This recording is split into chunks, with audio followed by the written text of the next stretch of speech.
Welcome back to the SMT Media Network. Thanks for tuning in, folks. We're talking hoops in the association. Cavs versus Kings.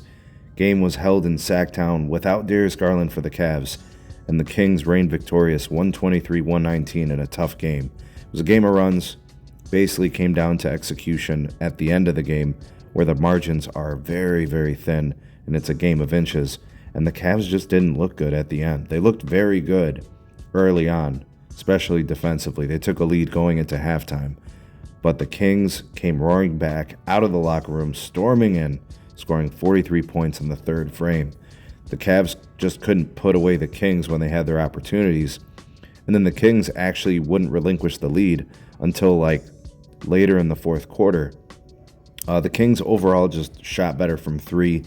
They had the rebounding edge, 4 overall, and then they were +6 in the offensive glass differential.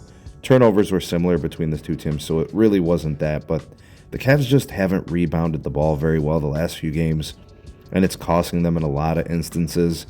I don't know, offensively they don't seem as sharp. The assist numbers for the Cavs are a little bit down. I'd say probably maybe 15 or 20%. For the Cleveland Cavaliers, Evan Mobley had a pretty good game, 31 points, 10 boards, 2 assists, had a steal. Obviously without, Sabonis in the lineup, it makes his job a little bit easier offensively, and maybe even defensively too, right? The Kings, without Sabonis, are a different team, right? It's a missing dynamic for them. D-Mitch, 1 of 6 from 3. He's on a slump. 8 of 17 from the field overall, throwing 5 boards, 4 assists. Ty Jerome, 14 points off the bench. In terms of the Kings, DeMar DeRozan, 27 points. Malik Monk, 13 points. Hit a late game 3 to kind of put the Cavs away, if you will. 3 of 7 from 3.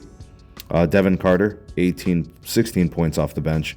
Trey Lyles, 13 points off the bench. This is a pretty good game for the Kings with no Sabonis, and their position currently at 9th in the West. They're kind of on the outside looking in, more like a play-in team.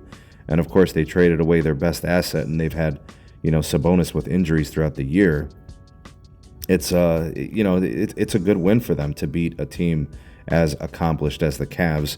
Maybe it gives them some confidence going into this last tail end of the year. They can finish strong and maybe get into the playoffs.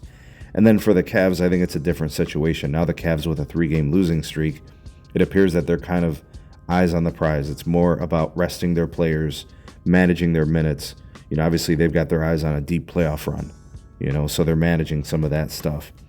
Darius Garland clearly is crucial to the offense. I saw Donovan Mitchell have a couple of late game turnovers, kind of resorting back to hero ball. Darius Garland does some things really differently. He's, slicing and dicing and carving up the defense, looking for the best shots, looking to distribute, get to the rim. Not sure why Darius Garland is, when Donovan Mitchell is kind of holding down those duties, he kind of thinks he has to just take the shot and make the shot. He's got guys around him.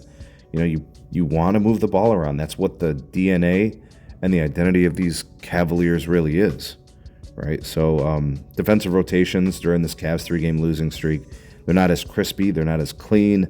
You don't see the commitment to the positions. We still see in the experimentations of those zones and things of that nature.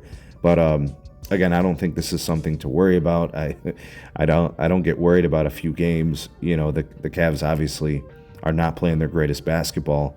But, when they have their players, the expectation for them is to get wins against teams like the Kings. So not a good loss. I don't think there's such a thing. But, we hold the Cavs to high regards, and obviously the expectation is they'll beat a team like the Kings. So when you don't, there's obvious disappointment.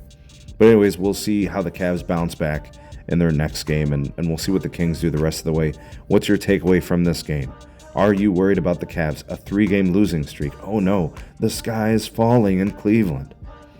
Not me. I don't really have too much worry about this. But, we'll see how things play out. We'll see if they bounce back. And you've got this last dozen or so games to go.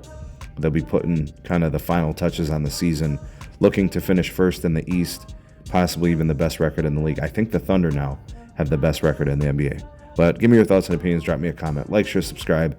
Check out some more of our videos. We'll see you all on the next one.